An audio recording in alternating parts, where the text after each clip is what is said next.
FSN Radio. It's all about what's next. Go to financialsurvivalnetwork.com and sign up for your free weekly newsletter. You'll also get 3 free reports. The Financial Survival Network.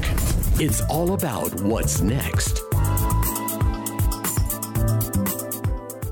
Welcome, and you are listening to the Financial Survival Network. I'm Kerry Lutz. It's February 21st, 2018. So you saw about Parkland, the shooting there. It's the capitalization on that tragedy by the Democrats, by the left. Nothing new there. Well, David Horowitz is with us first. If you got a question for David or myself, email us at kl@kerrylutz.com. So basically, the left is always capitalizing upon race to prove a point or to further an issue.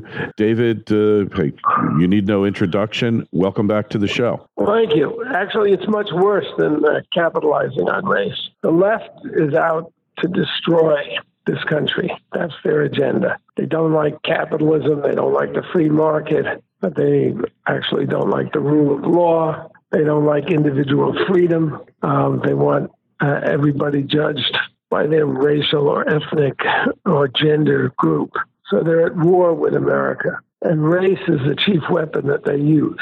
I've written this, it's a pamphlet, but also it's an article that you can get at frontpagemag.com. It starts by saying civilizations die when they cease to believe in themselves. What has powered America over the last 2.5 centuries is our belief in ourselves as a beacon of freedom.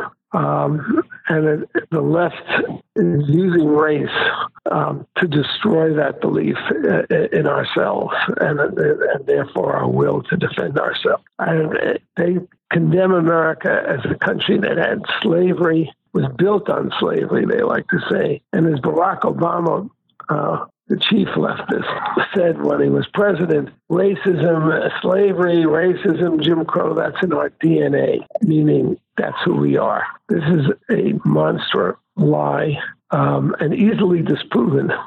Slavery existed in Africa for 1,000 years before a white person ever set foot there. White people did not go to Africa and throw nets over Africans and enslave them. They were already enslaved by other black Africans. The Europeans went there, went to slave auctions in Ghana and Benin in particular, and bought already enslaved Africans who had been enslaved by black Africans. What America did, so the first time in history, a country was created dedicated to the proposition that all men are created equal and have a right to liberty.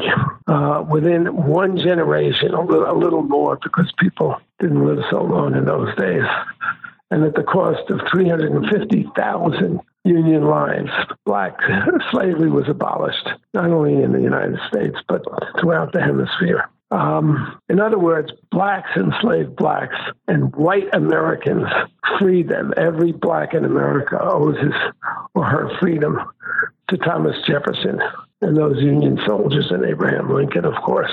That's the truth. Americans can be proud of their history and should be proud and should defend it. The use of race, as I say, the left are they're collectivists. They're if they didn't, the left controls the language because they run the universities and the media. But the left that we see today in America is a neo-communist left. It has the same attitudes as the Lenin, Stalin, and the communists had, Mao in particular. But they've made one adjustment, which is instead of just seeing classes as oppressed, they now include races, genders, and ethnicities. And that, in doing so, they make white people evil.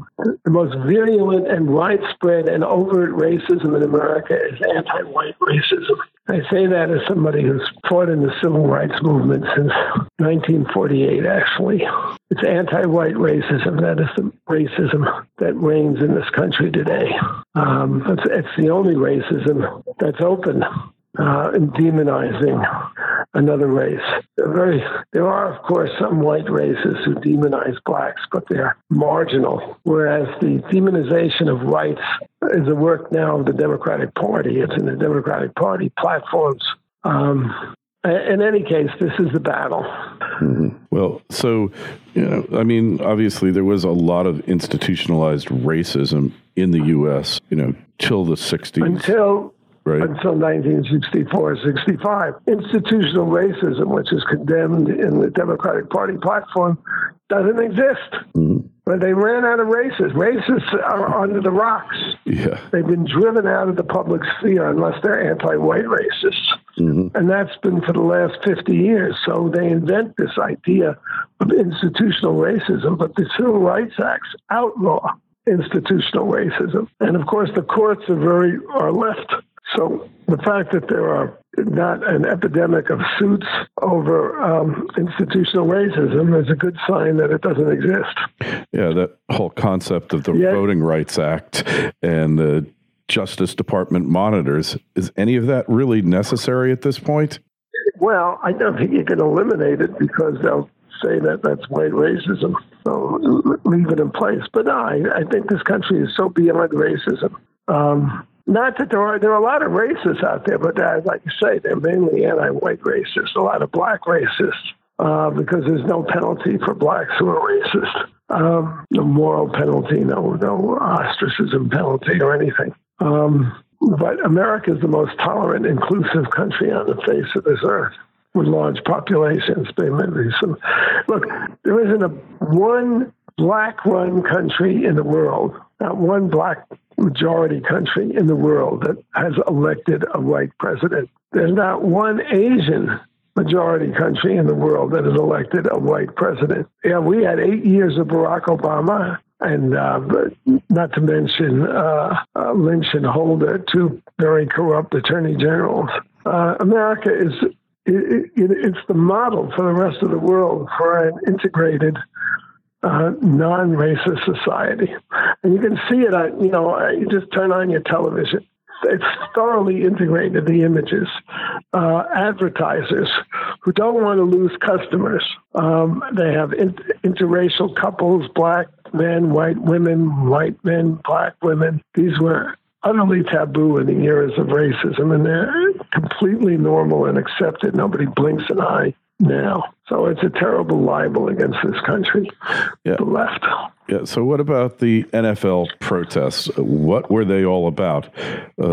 These imaginary... right? This idiot, Colin Kaepernick, he's got I think she's a Muslim girlfriend who hates this country. And it's the leftist slander that America...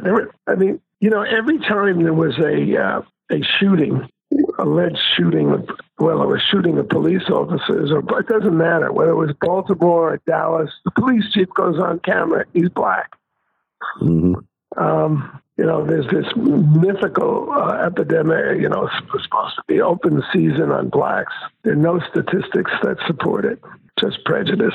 And I guess Kaepernick, but look, when you kneel, when you disrespect the national anthem, it's a little different from, Kaepernick could have gone to if he felt there was a police department that was racist, he could have made a protest there. This is leftism. They hate America. I repeat that. They hate America.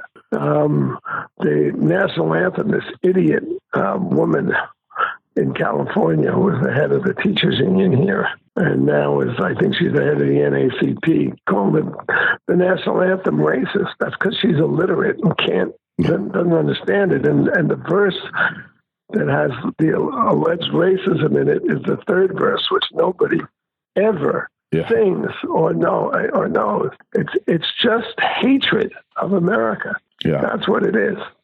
And, you can directly tie the Parkland shooting to this, because what Holder did was basically forced school systems, particularly the Broward County school system, into a see no evil, hear no evil, report no evil to the left police. Is always covering for these murderers. Yeah. The left, and the terrorists too. How did the FBI miss all these terrorists? They were all on their lists. It's because it was politically incorrect to think that Muslims might be terrorists. It's sick. Yeah. It's what it is. Really, really amazing. So let's blame guns. Yeah. Let's take away guns. I mean, that's the only protection people have since our law enforcement. Their hands tied by these leftist myths. Yeah, and what they did there was basically said, for minority students, we don't want them suspended. We don't want them expelled. We want their suspension and expulsion rates to be the same as whites, and therefore... Yeah, but their behavior is not the same as whites, and the reason is that they don't have fathers in the home. Yeah. And it's so...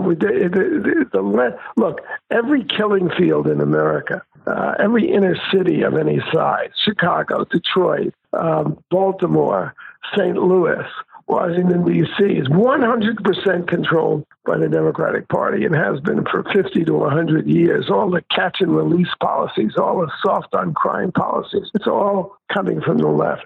That's the Democrats.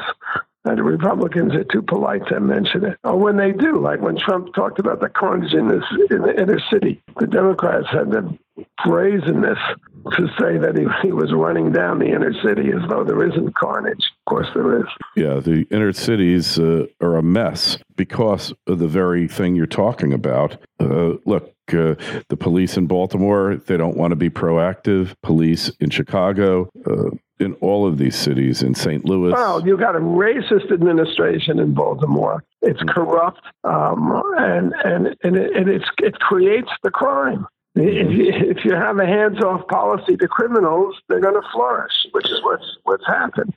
And you can't say anything because the mayor's black and the attorney general's black and the police commissioner, they got rid of him. And the new one is black. Mm-hmm. It's just, we live in an insane time. And it's because people are politically correct. They're under the party line. They won't challenge it. And that's why Trump is such an important figure. And why they hate him, because he has no respect for political correctness. Yeah, exactly. I wish there were more Republicans like that. Yeah. Well, it seems like they're few and far between, doesn't it? Nobody has courage, or maybe they're in on it as well, these Republicans. Maybe they are currying favor. The nature is to capitulate. Yeah. And then imagine when they don't, then they really are called racist and bigots and all of that. So is this trend changing here? Are people starting to fight back and reject the thesis that's being put forward to you? I think there's a movement within liberalism rejecting this because it's so anti-free speech, so communist is what it is. Andrew Sullivan had a pretty good piece in the Atlantic. But as I point out, we gave a National Book Award to Ta-Nehisi Coates, who wrote a book called Between the World and Me, which is a virulently racist and anti-American book. It's a horrifying book. And the Atlantic Monthly, he's an editor at the Atlantic Monthly, got a MacArthur Genius Award, faculty position at MIT. I mean, it's disgraceful. But Ta-Nehisi Coates argues there's no such thing as black-on-black crime because whites are responsible. How racist is that? And we know that most of the killings of blacks, 95% or more, are done by other blacks. So, well, that's the center of his book. Mm-hmm. His friend was killed by a policeman. The policeman said that the friend tried to run him over in his vehicle. The problem for Coates is that the policeman was black. So how does he explain it? He says that policeman was thinking white. You can't get more racist than that. Yeah. And this guy is invited to the Obama White House and celebrated. The Atlantic described him as the most important writer in America today. That's how sick our country is at this point in time. Unbelievable. So you think there's a backlash happening, though, that the blacks I think there are people always thinking, it doesn't get to the surface until certain, circumstances occur or conditions. But yeah, there are people who are thinking. I think people, we just need more people with the courage to say things as they are. Yeah. Well, it's a risk to do that, though, isn't it? I mean, look how you've been pilloried. Oh, it's always a risk. Yeah, I've been sort of marginalized for speaking out, but there are others who are coming along, and that's great. Yeah. And we need more of them, obviously. So you think there's maybe a light at the end of the tunnel here? Look, I'm always an optimist. I think America is a very resilient country, but I see how overwhelming. I mean, look at the Democrats. I mean, how corrupt they are. How they colluded with the Russians and then try to blame Republicans.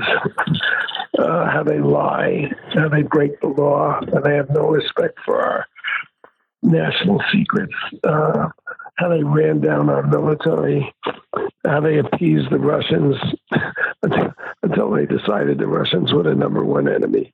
Yeah. We have a long way to go to ensure that the future of this country is safe. So you have to reject political correctness and state your views and take the risk of backlash. Same way you see a racist. Joy Reid is a racist. That guy Acosta is a racist. Oh yeah. It's Trump. He calls Adam Schiff a liar. That's just accurate. Yeah. Yeah.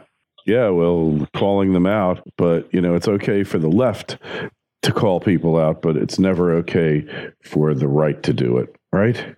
Correct. Yeah. And it won't be until enough people have the courage to do it no matter what they say. Yeah, correct. So, all right. Well, David, so we go to frontpagemag.com and we can get your pamphlet article there and download it, I take it? Correct. All right. Or you go up there, there's an ad for it. You buy 50 copies, it's $1 a copy. It's a warning to America. Yeah, and a very timely warning, too, I might add. Well, David, it's always great to have you on. Thanks so much, and keep up the fight. Hey, and make sure you check out the site, financialsurvivalnetwork.com. Send us an email, be part of the show, kl@kerrylutz.com. That's the email address, the Twitter feeds @KerryLutz, and the Facebook page is Financial Survival Network. Don't forget, you can automatically subscribe to the podcast. You just go over to iTunes.com or open up your iTunes app if you have it already on a Mac or a PC. Go to the store, search on Kerry Lutz or Financial Survival Network. When it comes up, click subscribe and follow the directions. You'll automatically get the show delivered to your computer every time we post a new one. Thanks for listening, and we'll be back shortly. FSN Radio. It's all about what's next. Go to financialsurvivalnetwork.com and sign up for your free weekly newsletter. You'll also get 3 free reports. The Financial Survival Network. It's all about what's next.